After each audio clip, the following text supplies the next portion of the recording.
Cristo cambia los corazones. Tenemos un Dios poderoso que transforma vidas.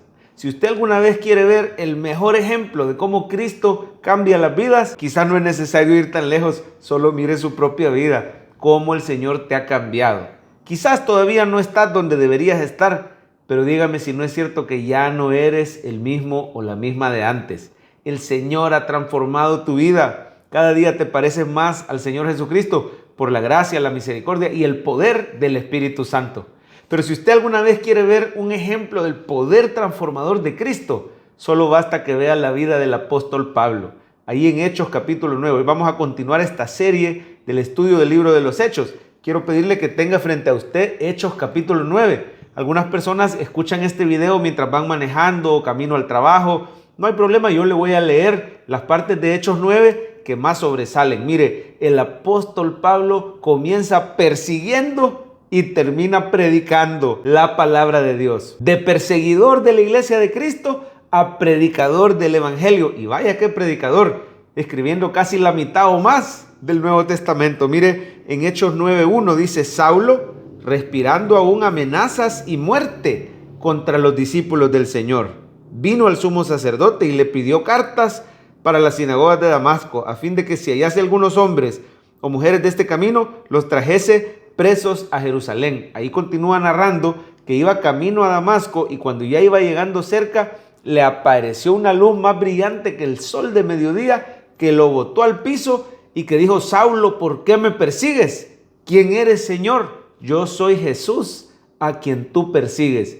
Dura cosa te es dar coces contra el aguijón. Mire qué interesante, varias cosas. Para empezar, el poder sobrenatural de Cristo que botó al suelo a este Saulo y que le transformó su corazón. Note usted que Jesús dice: yo soy Jesús a quien tú persigues. Saulo perseguía a la iglesia, pero Jesús dice: me estás persiguiendo a mí. Es que Cristo y su iglesia están unidos de manera inseparable. Lo que te hacen a ti es como que se lo hagan a Jesús. Mire que hay un mensaje precioso para todos nosotros los creyentes. No tenga miedo porque Cristo te defiende. Si estás pasando injusticias, persecución, es como que se lo hagan al Señor Jesús. Y una de dos, esas personas o se convierten o se las van a ver con el Señor, que es juez justo de toda la tierra. Pero bueno, esas palabras, ¿qué quieren decir? Dura cosa te es dar coces contra el aguijón. Deja de estar tirando patadas en contra de la voluntad de Dios. El aguijón son como esas espuelas que puyan literalmente a las vaquitas, a los caballos, para que hagan caso y se vayan por el camino que la persona quiere. Pues aquí estaba diciendo Pablo: tengo ratos de estarte queriendo encaminar y vos estás resistiéndote a mi voluntad, estás para de tirar patadas, ya no te estés resistiendo. ¿Qué nos dice eso? Que ya ratos venía el Espíritu Santo obrando en el corazón de Pablo. Acuérdese que cuando él llegaba y perseguía a los cristianos,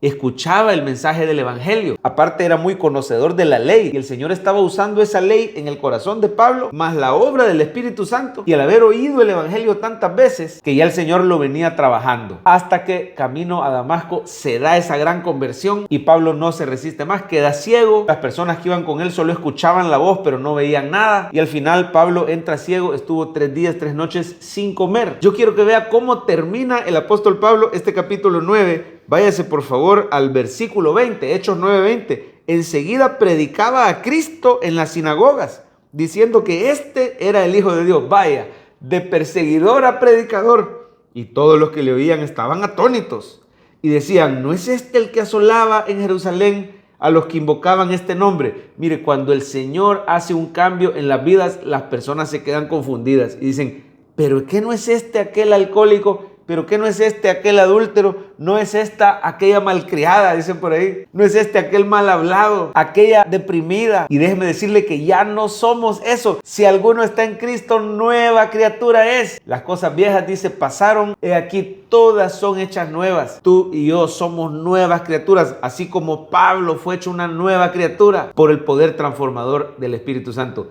Cristo cambia los corazones. ¿Lo puede decir conmigo? Cristo cambia los corazones. Pero bueno, estábamos leyendo a medio versículo 21, Hechos 9:21, a la mitad dice: ¿no es este el que asolaba a Jerusalén a los que invocaban este nombre? Y a eso vino acá, para llevarlos presos ante los principales sacerdotes. Pero Saulo mucho más se esforzaba y confundía a los judíos que moraban en Damasco, demostrando que Jesús era el Cristo. Pablo estaba convencido y ahora estaba convenciendo a los demás. Imagínense qué tremendo. pasó un tiempo con los discípulos en Damasco y les ha de haber dicho: mira, yo a vos te venía a llevar preso y ahora yo estoy convencido, he sido transformado por el poder de Cristo, ahora somos hermanos en Cristo. Algunos le tenían un poquito de desconfianza. Bueno, ahí se narra que la conversión de Pablo fue a través de un siervo llamado Ananías, y al principio Ananías no quería ir porque decía: Señor, yo he escuchado cuántas cosas malas hace este Saulo. Andá, le dijo el Señor, porque instrumento escogido me es este. Llegó, le impuso manos, al instante recuperó la vista, fue bautizado, y ahí comenzó la nueva vida, la vida transformada del apóstol Pablo. Nunca pierda las esperanzas con un hijo suyo, con un cónyuge, con un ser querido, un compañero de trabajo. No deje de hablarles de Cristo, no dejes de orar por ellos, no dejes de creer que Cristo puede cambiar las vidas.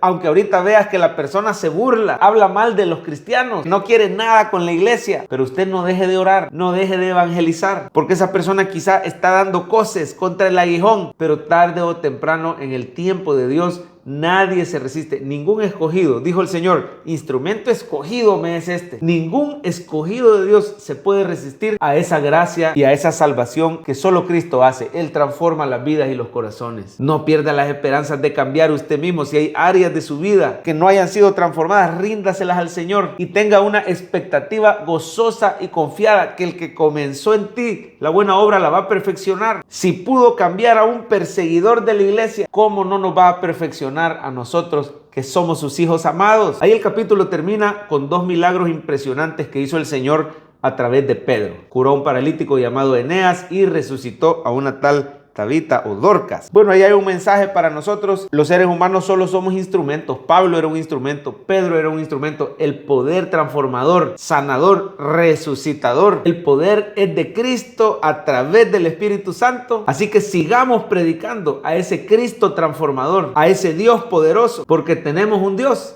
que cambia los corazones.